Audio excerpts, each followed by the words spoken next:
hora clave. Recordamos que pueden interactuar con nosotros a través de la etiqueta numeral hora clave. Y le damos la bienvenida a nuestro invitado, al doctor José Manuel Rizo. José Manuel es comunicador, es abogado, pero también es doctor en medicina alternativa. Así que bienvenido. Bueno, muchas gracias, Manuel Felipe, y muchas gracias, Maki. De la que seguramente habremos de echar mano cuando nos entren esas tensiones que ahora causan todas estas tecnologías que tenemos encima y que muchas veces no sabemos ni manejar. Ahora fíjate, como este es el tema que vamos a tratar, es interesante. Yo venía leyendo antes del programa un reportaje internacional donde se hablaba de lo pesado que estaba resultando para la gente manejar toda esta vorágine tecnológica, incluso los daños que causaba en la psique de la persona, que comenzaba a estar más sola que nunca. ¿Tú estás de acuerdo con eso? Bueno, fíjate, vamos a empezar por poner las cosas en contexto, porque mucha gente que ahora, en este momento, está viéndonos en televisión, te aseguro que tienen el celular en la mano. Y probablemente estén haciendo esto. Seguro. Porque alguien les dijo que nuestro cerebro funcionaba multitasking o multitarea. Esa es la primera gran mentira. Bueno, hasta nosotros que estamos aquí en este set tenemos el celular y lo estamos viendo para decir no llega algún ente. Pero en realidad tu cerebro no se concentra como tal, eso dicen los estudios neurológicos. Pero algo que es más grave, en niños y adolescentes los estudios, hay una doctora que es psicóloga clínica, Catherine Steiner, que es investigadora de la Universidad de Harvard, dice que los niños que se sobreexponen, cuando habla de niños habla de adolescentes también, que se sobreexponen a las redes sociales y a estos medios digitales, van a generar falta de atención, falta de comprensión y muchas veces entonces esa interacción social la van perdiendo con las amigas y con los amigos, que es una etapa maravillosa que todos hemos buscado cuando tú salías a un centro comercial, cuando tenías una interacción cara a cara. ¿Qué es lo que estaba buscando un niño o un adolescente? Estaba buscando interactuar con otras niñas, con otros niños, con otros adolescentes. Y eso hoy en día, a raíz de las redes sociales, se está perdiendo. Bueno, yo he estado en mesas donde la gente está sentada almorzando, yo he estado, y yo veo que uno se está comunicando con el otro, es por mensaje de texto. En una misma mesa. Entonces, claro, esos son extremos, pero los hay. Eso está llegando a ocurrir. Pero fíjate que ahí hay que distinguir varias cosas. ¿En qué se volvió la comunicación? La comunicación se volvió, usted que me está escuchando, en enviar un mensaje de texto. Ya sea que usted utilice WhatsApp o ya sea que usted utilice el texto. Pero el texto en sí mismo es frío. Claro. Y aquí volvemos a la locución, Manuel Felipe. Claro. A nosotros cuando nos enseñaron locución, nos dijeron que teníamos que tener mucho cuidado con los signos de puntuación. Porque si tú no colocabas una coma en un sitio y la colocabas en otra, la frase era totalmente distinta. Fíjate tú. ¿Y qué es lo que hacemos en los mensajes de texto? Ahora no se utilizan signos de puntuación. Utilizan emojis porque tenemos la apariencia que el emoji va a sustituir ese cara a cara, ese lenguaje corporal. Pero mentira. Y te mandas abrazos, y te mandas, y pones memes, usas una cantidad de recursos que están a la mano. Pero en realidad cuando yo te hablo y te digo, mira Maki, me caes bien, o me caes muy bien, Manuel Felipe, ¿tú estás viendo que es sincero o estás viendo si es hipócrita? Que no es sincero, es una forma de lo que llamo yo diplomacia. Pero cuando tú estás escribiendo, ¿cómo lo detectas? ¿Realmente estás viendo la emoción, la inflexión de esa persona que te está escribiendo? O algo más grave todavía, ¿qué pasa si el emoji te genera confusión? Que no sea un emoji claro. Claro, no tienes por qué tampoco entenderlo ni conocerlo, ¿no? Claro, entonces hay un problema generacional también. También. Porque los muchachos entienden los emojis más que las generaciones, digámoslo así, los adultos contemporáneos, por decirnos de alguna manera. No, uno no le ha quedado más remedio que entenderlo, eso es así, ¿no? Claro, lo que ayudó un poquito es el voice, el mensaje de voz que puedes enviar por algunas vías y entonces ya eso lo hace un poquitico más cálido y personal. Ahora, José Manuel, hay una cosa interesante con todo esto que está ocurriendo, ¿no? Con la comunicación, que tú has hablado y sería bueno puntualizar allí. Tú hablas de la comunicación real. ¿Cómo defines tú la comunicación real? Bueno, hay una cosa que a mí me preocupa y sobre todo me preocupa en el caso de los comunicadores sociales. Porque siempre se ha hablado de comunicación veraz, auténtica. yo conversaba contigo fuera de cámara y te decía que lo que llaman fake news en realidad o noticia falsa, lo primero que hay que definir, como lo dice el doctor en comunicación Alejandro Morales de la Universidad de Chile, es que eso no es noticia. Eso es lo primero que hay que definir. Es una desinformación. Entonces la desinformación no puede ser noticia. Entonces el término que hemos acuñado como fake news no es tal. Pero es que además no solamente eso ocurre en los comunicadores sociales, es que nos hemos convertido en sociedades de chismorreo y de rumores, porque es tanta la vorágine de información. Vamos a hablar de los profesionales de la comunicación que están preparados para eso, ¿ok? Los profesionales de la comunicación con tanta vorágine muchas veces no filtran la información. Claro. No buscan la veracidad de la información, que era la verificación de fuentes. Claro. No, y muchos han caído por inocentes frente a la fake news, que es correcto a lo mejor que sea que no son noticias, pero no son noticias verdaderas, porque para la gente que no la detecta y se lo cree, es una noticia. Todo es noticia, como dice Manuel Felipe. Pero allí voy yo con usted que me está escuchando en casa. Usted que me está escuchando en casa tiene que tener un sentido de responsabilidad, porque hoy día todos los que tenemos un teléfono en la mano nos han dicho que somos comunicadores. Y efectivamente podemos convertirnos en comunicadores.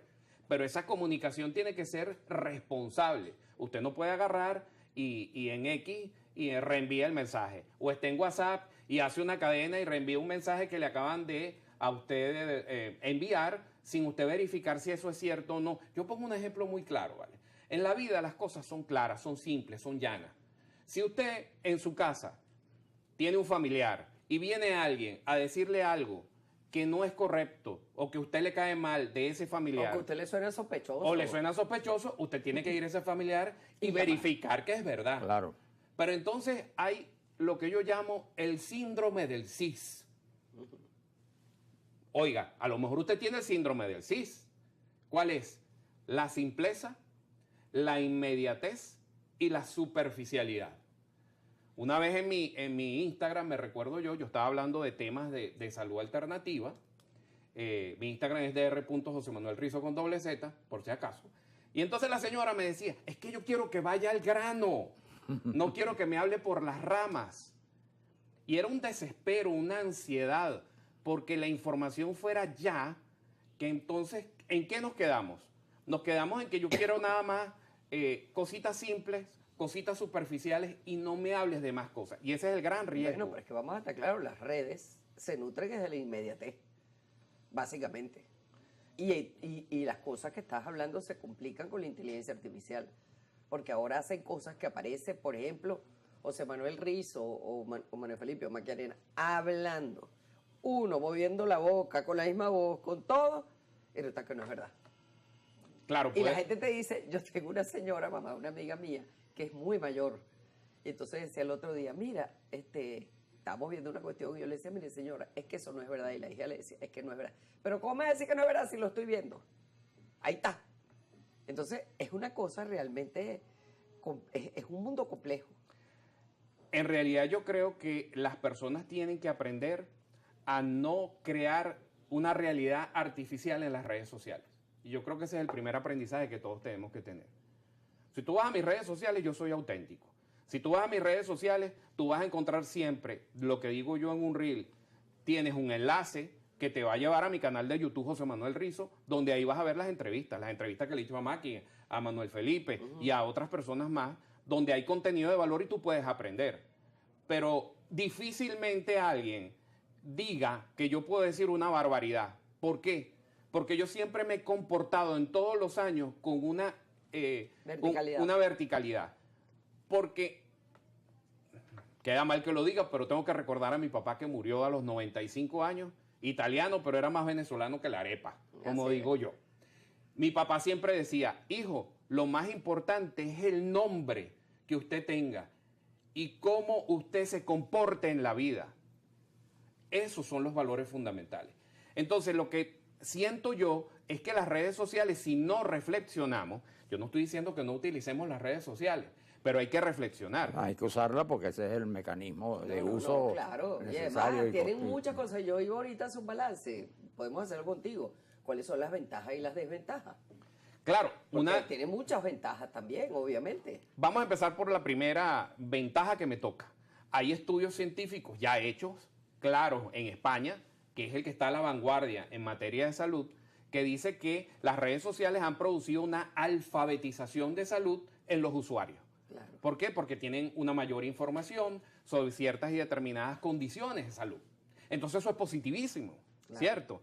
Ajá, pero ¿cuál es el problema también que puede surgir? El problema que puede surgir es que te sobreexcedas en las redes sociales y que te la pases todo el tiempo viendo contenidos de violencia, por ejemplo. Es que hay algo maquiavélico en todo esto. Claro. Yo no sé si ustedes se han dado cuenta en casa, pero hay algo maquiavélico en todo esto. El famoso algoritmo. El famoso algoritmo, que la justificación es que te meten en un nicho de mercado, es que te están mandando siempre los contenidos que a ti te gustan. ¿Y qué te están haciendo con eso? Polarizándote. Imagínate que tú ves un video de violencia. Entonces el algoritmo dice, ah, no, como este señor o esta señora vio un algoritmo de violencia, entonces yo le voy a mandar más algoritmos de violencia. ¿Y qué te va a producir eso entonces a ti como ser humano viendo todo eso que te están bombardeando? Claro. Te va a producir ansiedad, te puede producir depresión, es decir, te puede desestabilizar emocionalmente. Entonces allí, cuando nosotros tenemos que decir, ven acá, yo tengo que reflexionar qué es lo que estoy haciendo y qué es lo que estoy viendo y qué es lo que me está enviando, porque por detrás alguien por supuesto programó el algoritmo, porque no se programó solo. ¿Quién está por detrás de todo esto? Yo le decía a Manuel Felipe, los dueños de Instagram, los dueños de TikTok, por ejemplo, los dueños del TikTok Douyin, que es diferente al de China al que consumimos nosotros en contenido en Occidente. ¿Por qué el de China es diferente? Alguien pudiera decir, bueno, por razones políticas, por razones de regulaciones del marco legal, pero yo creo que hay algo más allí, porque el Douyin de China es más constructivo, los contenidos son de valor. Y está más controlado también. Claro, pero los contenidos del TikTok de acá, muchas veces lo que tú ves ahí son mucha información destructiva. No, y mucha basura también. Que no aporta nada. Pero hay algo que quiero comentarles a ustedes. Las generaciones jóvenes, ya saliéndonos un poquito de los niños y los adolescentes, estamos hablando de generaciones entre 20 y 30 años, están buscando la información primero en el TikTok. Sí. Están buscándola allí. Allá es donde van derechos. Y muchas veces los comunicadores, que no necesariamente es un comunicador social, los comunicadores en general están dando la información sin verificación. Sí. Porque y sobre todo el comunicador social tenía metido, voy a explicarle un término que a lo mejor ya no se usa, el tubazo. Sí. El tubazo era, yo tengo que decir la información, La primicia, primero que los demás. Lo que pasa es que ahora las redes han tumbado los tubazos. Claro, pero es que Porque los tubazos ahora los puede hacer cualquiera. Claro, Exactamente. cualquiera es lo que te digo. Y el propio generador, una institución o la persona misma, él agarra y el tubazo se lo da él mismo. Claro. Pero el periodista o la periodista quiere acercarse a eso, porque tiene que estar en la inmediatez y en la viralidad. Sí, no Y hay en manera- realidad eso no lo hay vas a manera lograr. de no hacerlo, pero a lo mejor un periodista podría hacerlo con mucho más profesionalismo, ética. Hay que hacer la etcétera, función ¿no? del periodista. Claro. Ahora mira, ya tenemos que ir terminando, queda un minutico ahora. Tú dirías, evaluando, en las relaciones humanas, este proceso de las redes y de las nuevas comunicaciones y tecnologías ha incidido positivamente o no? Si no hay En una- las relaciones humanas. si no hay una sobreexposición en la utilización del mecanismo como tal, porque nunca te va a poder sustituir el cara a cara en la interacción que Claro. tenga la persona. Pero si hay una racionalidad como tal, esa interacción ha sido positiva, obviamente, porque es un mecanismo de poder comunicarte a nivel global con cualquier persona. E inclusive desde el punto de vista de negocios institucional, pues ha acercado para que las relaciones comerciales sean mucho más fluidas. El tema es el cómo y el método. Claro. Si nosotros aprendemos a manejar el cómo y el método, pues realmente es importantísimo. Y si usted es padre, usted tiene que orientar y regular Oye, está pendiente. cómo lo utilizan las niñas y los niños y los adolescentes ese medio que ahora tenemos y que por supuesto lo tenemos que utilizar como una herramienta o favorable o desfavorable.